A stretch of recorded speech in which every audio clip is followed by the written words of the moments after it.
నెల్లూరులో we are high స్కూల్ను మంత్రి Narayana, collector Anand, రాష్ట్ర ప్రభుత్వ సలహాదారు సతీష్ రెడ్డి సందర్శించారు.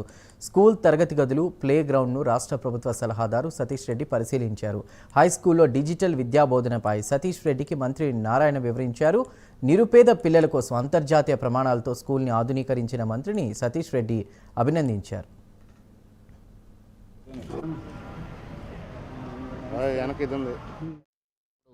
ఈ గ్రౌండ్లో ఇక్కడ ఆడుకుంటూ ఈ పాఠశాలను చూస్తూ ఉన్నాను. అప్పటికి ఇప్పటికీ పూర్తిగా రూపాంతరం చెందింది. మూతబడినటువంటి స్కూల్ని స్థితికి తీసుకురావడం చాలా అందకరమైన విషయం. అలానే చాలామంది ఇక్కడ ఉన్నటువంటి వాళ్ళు విద్యార్థులను అడాప్ట్ చేసుకోవటం, విద్యార్థులను మెంటర్ చేయటం, లేకుంటే వాళ్ళకి గైడెన్స్ ఇవ్వటం, వీటన్నిటికి ముందర రావటం కూడా ఆనందకరమైన విషయం. వాళ్ళందరినీ అభినందించాలి. రాబోయే రోజుల్లో మరింతమంది ముందుకు వచ్చి మరిన్ని స్కూల్స్ని నారాయణ గారు చెప్తున్నారు. 53 స్కూల్స్ ఉన్నాయి నగరంలో. వీటిని అన్నింటిని కూడా ఇంప్రూవ్ చేస్తాం. చాలామంది దాతలు ముందరకు వచ్చారు.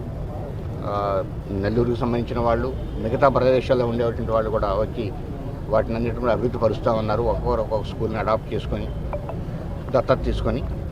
నేను కూడా నా వంతుగా స్కూల్కి రెగ్యులర్గా రావడం, మెంటర్ చేయడం, గైడెన్స్ ఇవ్వటం, మంచి మంచి సైంటిస్టులు పంపించడం, మంచి సాఫ్ట్వేర్లు, యాప్లు అవన్నీ చూసి పంపించడం, మిలిటరీ వాళ్ళని పంపించడం, ఇవన్నీ తీసుకొని విద్యార్థుల్లో మంచి ఇంట్రెస్టు, నాలెడ్జి, విజ్ఞానం అన్నీ పెంపొందే కోసం నా వంతుగా నేను కూడా కృషి చేస్తానని చెప్తున్నాను.